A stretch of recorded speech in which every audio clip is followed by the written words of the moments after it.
Okay, so welcome to our third lesson, right? Today we are going to talk about subject-verb agreement, okay? Subject-verb agreement. This is something that we've already learned in class, but as I was marking your assignments, I realized that some of you are still not very sure about some parts of the subject-verb agreement rule. So today we are going to revise it and we're going to try to practice it together. Are you all ready? Okay, very good. I'm seeing a lot of enthusiastic nods. That's wonderful. Okay, let's go. Okay, so today we are going to look at what subject-verb agreement is and matching our subjects and our verbs together. Okay, so basically, you all will remember the song that goes one puts s after the verb and many no s after the verb. Am I right, everybody? Can you all remember that? Okay, good. All right, excellent. Okay, so one example is the cat sits on the mat. Now, which part of this sentence is the subject? Is it the cat sits or the mat? Which one is the subject of this sentence? Can anyone tell me what's the subject of the sentence, the cat sits on the mat? Toshana?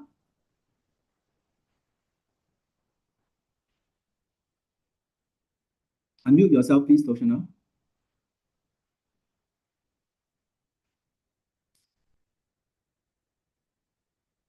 Toshana, unmute yourself, please.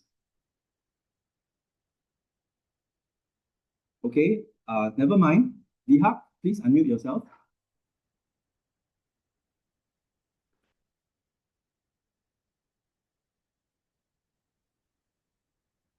Lihak, are you able to unmute yourself? Okay, try to unmute yourself, please. There you go. The cat. The cat is the subject. Very good. Can anyone tell me which one is the verb, please? The verb. Can anyone raise your hands and tell me which is the verb of this sentence? Okay, right. Isaac, go ahead. Unmute yourself, Isaac.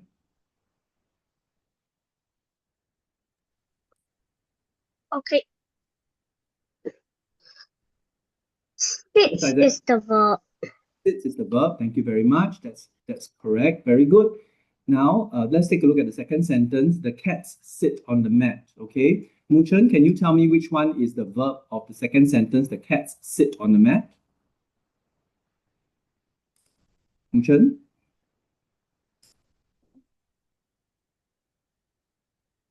Cats. The cats is not the verb, unfortunately. Can anyone tell me which one is the verb of the sentence? The cats sit on the mat. Okay, Toshanaf, go ahead.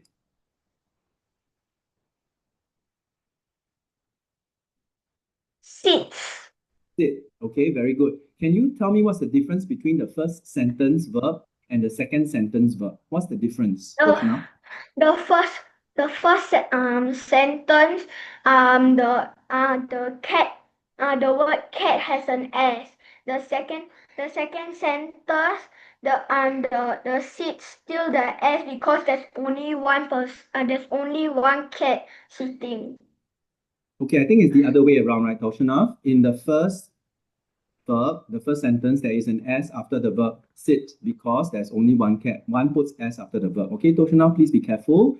But in the second verb, in the second sentence, there is no S after the verb because there's more than one cat. Remember, many, no S after the verb. So that is precisely why you need to be careful, okay? You're a bit confused about which one should have the S and which one should not have the S. Everybody, can you all try to remember the song? One puts S after the verb, many, no S after the verb, okay? Give me a thumbs up if you try to remember it. Okay, good. I want you all to try to remember it, okay? Right, because there are exceptions to this rule, meaning not every sentence follows this rule. And today we're going to look at some ways in which certain sentences do not follow this rule, okay? So let's move on now. Okay, so just remember, whenever the subject is singular, the verb takes on an S. So he is one, she is one, it is one, the dog is one. Can you notice that the verb in blue is always with an S? Can you all see that? Okay, he runs, she jumps, it works, the dog barks. Okay, so when you add an S to a verb, you are saying that there's only one subject. Only one subject. Can anyone give me a sentence with any verb that contains only one subject in the sentence? Make up your own sentence now with your own subject, but only one subject. All right? Can anyone give me an example? Okay, Sin Lin, go ahead. Sin Lin. Unmute yourself, please, and give me a sentence that has only one subject.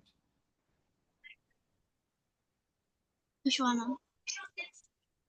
Just come up with your own sentence. Go ahead.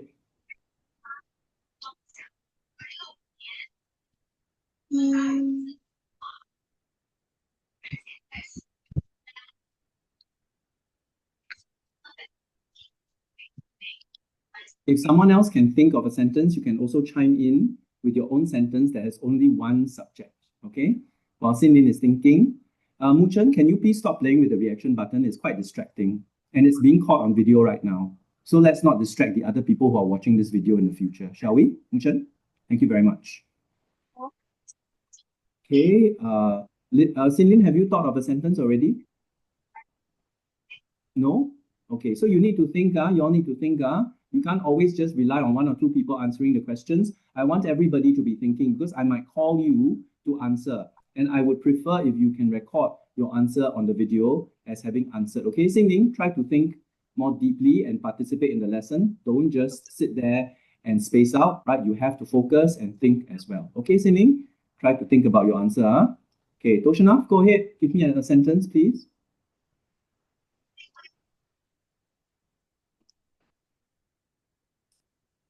Go ahead, Toshana. Me and Johan Zain run fast. Okay, can you repeat that sentence again, please, so that we can all hear you? Me and Johan Zain runs fast. Okay. Runs or run? Run. Right, there's no S, right? Because there are two of you, so many no S after the verb, right? Thank you very much. Okay. Let's have, okay, let's move on. Okay, so remember, if it's a plural subject, then you take away the S, right? So they run, we jump, the dogs bark, and students learn, okay? So multiple subjects means that the verb does not have an S. Would someone like to give me a sentence with many subjects and a multiple and a plural verb? Anyone? Give me a sentence. Javen, please stop playing with your reaction button. I remind you that you're being recorded right now. Okay, thank you very much. Lynette, would you like to try to give us a sentence, please?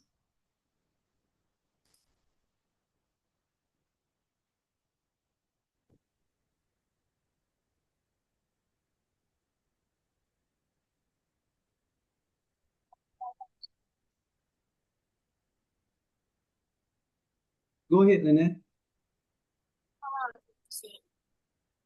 Sorry? Can you just come up with a sentence? Just invent a sentence with more than one subject.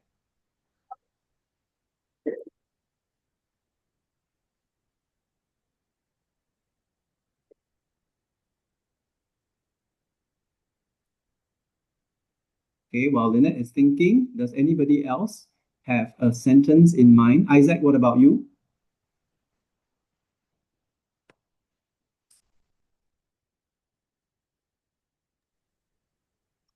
The children like to play. The children like to play. Okay, I think that works. Thank you very much, Isaac. The children, more than one, like, right? Without an S, to play. That's very good. Well done. Mu Chen, would you like to contribute another sentence? Yes, please go ahead, Mu Chen.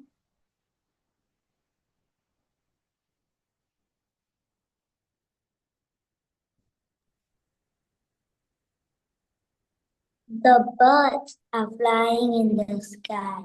The birds are flying. Very good. Are does not contain an S. That's very good. Thank you very much. Zayla, would you like to try, Zayla? Go ahead.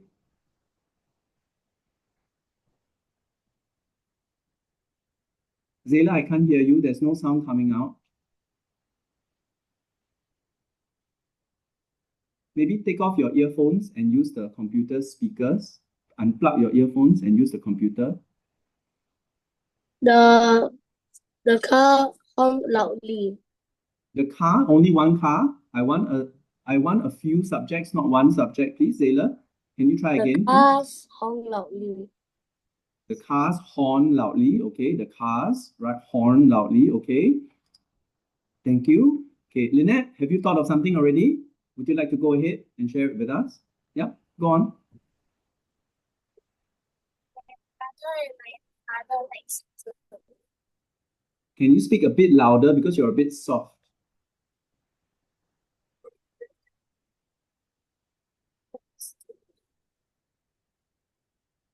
Lynette, louder? Go ahead. Go closer and louder. Okay. My brother and my father like to eat. Your brother and your father like to eat? Is that your sentence? Okay, very good. Well done. Like, because father and brother are more than one subject. Okay, very good. Well done. So I'm sure you all now remember very clearly what subject-verb agreement rule is, right? You all can use it for singular verbs and plural verbs. For singular subjects and plural subjects, remember the S must come after the verb when you have one subject, and the S must be taken away from the verb when you have many subjects. Okay, very much like what our friends have shared with us, okay? But now I'm going to share with you some very naughty verbs that break the rule, okay? So you know the subject-verb agreement rule, right? But there are some verbs that break that rule, okay? So let's look at some of these very naughty verbs that break the rule, okay? So for example, right, let me show you, okay? She is happy, they are happy. Okay, I'm sorry, not this one. Collective nouns, this is the one. Okay, so can you all see that there are many people in this picture, right? Can you all see there are many people in this picture? Okay, but can you also see that they are the same in some ways? Can anybody tell me what they share in common? What do they share in common? All of these people in the picture, what do they share in common? Anybody observe this picture and tell me what they share in common? In common, okay? Nathan and Sky, please don't play with the reaction button. This is the third time I'm already warning everybody. Please don't distract the others in the video. Your reactions will be captured on video, and then you will have explained to your parents why you are using these reactions during my lesson, okay? I don't think you want to do that to the other people's parents as well, right? So please don't play with the reaction button. This is the third time I'm warning you. Okay, Lynette, go ahead. What do they share in common?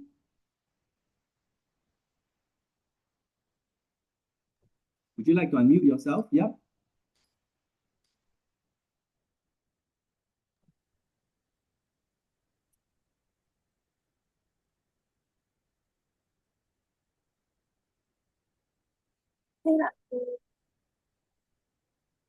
Lean a little closer and tell us what all these people in the picture share in common.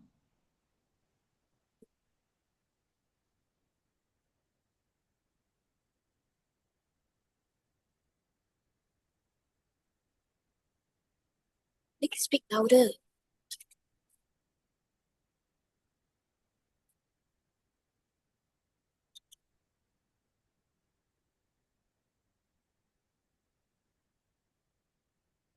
Speak louder, Lynette.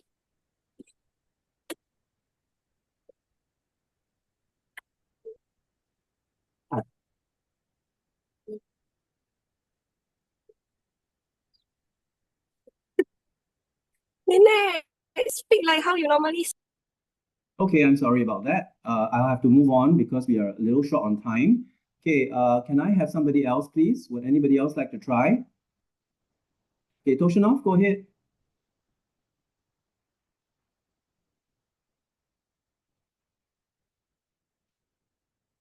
Go ahead, Toshinov.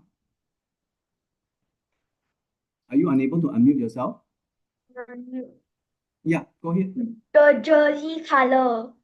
The jersey color. Okay, very good. I like the word that you use, jersey. Can you see that they're all wearing the same jersey? They're all wearing the same uniform, right? Can you see that they're all on the same team, right? I'm sure that you all have played team sports before, right? Basketball, soccer, these are team sports. And very often the people in the team will wear the same jersey or the same color, right? In this case, they are part of the same team. So a team is a collective noun. Do you all know what collective nouns are, right? They are nouns that group everything together, right? So for example, a team of soccer players is one team. They're all together in one. Can you all think of other collective nouns besides a team of soccer players? Can you think of other collective nouns besides a team of players? Anyone? Can you all think of a collective noun? Would you like me to give you another example? What about a flock of geese? or a flock of birds, right? A flock of birds is another collective noun, a flock, one flock. All the birds are together, they are the same type of bird, and they are together in one group, a flock of birds. Can anyone think of other collective nouns besides a flock of birds or a team of players? Uma Ali, go ahead. You may unmute yourself. Go on.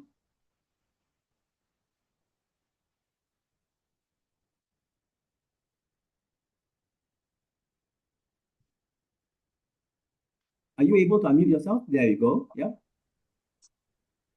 Group. Give me a full sentence. What? A group of?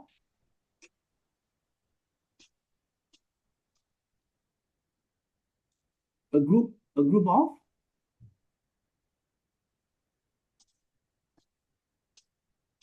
The group of players are celebrating.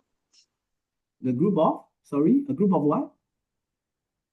The group of players are celebrating. Okay, players. I want something different, right? We already have players here. It's a team of players. I want something different. I've got a flock of birds. I have a team of players, right? What else besides that? I want something different, okay? Something different. Okay, let's come back to Lynette. Just now you didn't get to answer. Would you like to answer now? Give me another collective noun. Go ahead. Louder. Bowl of rice. A bowl of rice. Okay, very good. Yeah, the rice is together. It's collected in a bowl. A bowl of rice. Excellent. Thank you very much, Lynette. That's great. Muchen, give us one more. You can unmute yourself to give us the answer, please.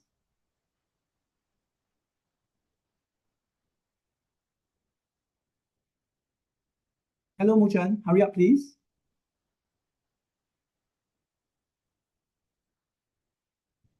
Okay, if you don't have anything, please don't raise your hands, okay? Because otherwise it will waste my time waiting for you, huh? Okay, Toshana, go ahead. A herd of lions went and Okay, a herd, but not lions. Lions don't herd together. Maybe a herd of cows, maybe. Okay, but lions are more like a pride of lions, right? A pride of lions, a herd of goats. Okay. What about you, Dihak? Do you have something to contribute? A flight of stairs. A flight of stairs, very good. Okay, so a flight of stairs, a bowl of rice, a herd of goats, a pride of lions, a flock of sheep, a flock of birds. Okay, all of these are possible collective nouns, and they're all singular. Can you hear? They are only one. A flock of only one. They are one group. Okay, David, maybe give us one last one. David, go ahead. A swarm of bees. A swarm of bees, very good. Okay, so a swarm of bees, a flock of goats, there are a lot inside, but they're only one group. So we count a collective noun as one. Even though there may be hundreds of bees, there's only one swarm. So a swarm of bees is attacking me. One puts S after the verb. Everybody clear?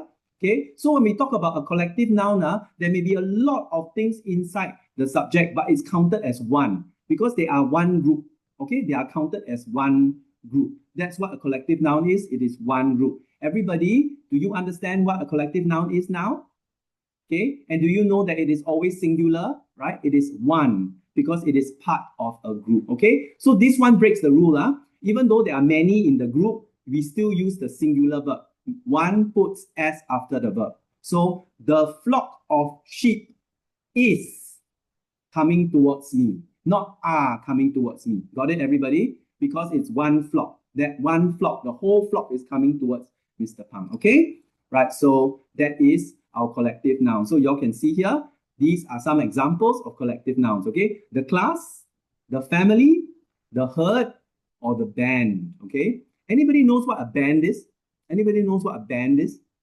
Do y'all know what a band is? Anybody knows what a band is? Raise your hands or wave your hands if you know what a band is. What is a band? Okay, Dihak, tell us what a band is. You can unmute yourself to tell us. A group of musicians. Wonderful. Exactly that, right? It's a group of musicians, right? A band is a group of people who play musical instruments, right? Who gather together to make music together, right? Dihak, right? So that is what a band is, okay? So the band is one group, right? So they play music together. The band plays music together. So because they act as a group, we treat them as one instead of many, okay? So one puts S after the verb.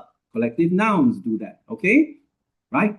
And sometimes groups can also be plural, but we're not going to talk about that. Okay, so this one is a mistake that you all made in the worksheet. Can you all remember in the worksheet, there were a few questions where there was the word can or could or should. Can you remember that? In the second page of the worksheet, some of you made this mistake, right? She can swim. They can swim. He should study. We should study. Can you see this breaks the subject-verb agreement rule? It doesn't matter whether it's one or many. When you see the word can or should, you cannot count it as many. It's always many, right? She can swim. They can swim. Doesn't matter whether it's she or they, it's still swim. So whenever you see can or should, you must be very careful, all right? Because the number is always plural. Everybody clear? Do you all understand? If you do, can you give me a thumbs up if you understand this rule? This is broken, right? Whenever you see can or should, you must be very careful because it breaks the subject-verb agreement rule, okay? I can swim. You can swim. We can all swim. It doesn't matter whether it's one or many. The word swim remains in the plural form. Many, no S after the verb. Okay, why? Because of the can and the should. It breaks the rule. So just now, subject-verb agreement rule broken because of collective noun. Now, subject-verb agreement rule broken again because of can and should. Is everybody clear about these two ways to break the subject-verb agreement rule? Okay, right? Good. Okay, now we are coming to the end already, very quickly. So I'm going to, I'm not going to cover this. Okay. Right. So can y'all look at this? This is what we did the other day, right? Do y'all all agree with the corrections at the bottom? Do y'all agree that it's correct? Yes, all right. It's very, it's very, very easy to go through this and see the mistakes when the correction answers below, right? Okay, so we will be doing more practice next week. I want you to remember the song that I taught you and go through the slides and the video that I'm going through, because next week, we are not going to use the rule, we are going to break the rule. Got it, everybody? We are not going to just use the rule, we are going to try to break the rule. So we've learned the rule this week. Next week, we are going to break the rule. How many of you like to break rules? You all like to break rules? Quite naughty, Okay, so learn to use the rule this week. Next week, we will learn to break the rule. We will look at sentences where the subject-verb agreement rule is broken, and we will try to form sentences that break the subject-verb agreement rule so that we are so good at the rule, we can learn to use it and we can learn to break it as well. Is that clear, everybody? Do you have any questions about the subject-verb agreement rule that I covered today? Okay. Are you all happy that we've learned a new rule and learned how to break it today? Okay, good. Okay, so this weekend, right, I will be posting another booklet assignment on subject-verb agreement rule. I will send out the link to your parents for you to try. So look out for the link to your assignment. I will also put it on SLS, right? You will see it on Saturday morning. On Saturday morning onwards, you can do this piece of homework. It will be on booklet, and it will be on the subject-verb agreement rule. Ways to make the rule, ways to break the rule. Okay, do you have any questions? If not, then that's it, okay? Right? We have finished today's lesson, and I just want you all to remember that subject-verb agreement rule is one puts S after the verb, many no S after the verb. Remember that this rule can be broken both by irregular verbs like collective, as well as by irregular verbs, as well as by collective nouns. And modals like can and should can also break this rule, okay? Right? So now you are subject-verb agreement experts. I expect you all to be able to use this rule and to break this rule at the same time, okay? Now questions. Yes, Toshana, go ahead. You may unmute yourself if you have a question. Can we do the booklet after in the afternoon? Of course, it will be available to you all of this weekend, all right? I just need you to finish it anytime during Saturday or Sunday, all right? Thank you for the question. Any other questions that you all would like to ask? If not, then I thank you for your kind attention. I have kept my promise of keeping it between half an hour. You can slow down the video and watch it later if you found any part of it confusing. I will send out the video as well as the PowerPoint slides I used for today into your parents' chat so that you can refer to it. Okay, everybody? Thank you for taking part in today's bite science lesson. I will see you again next week. All right, have a wonderful weekend, everyone. Enjoy yourselves. Okay, say goodbye. Bye. Good job, everyone. I will see you. I'm going to stop the recording.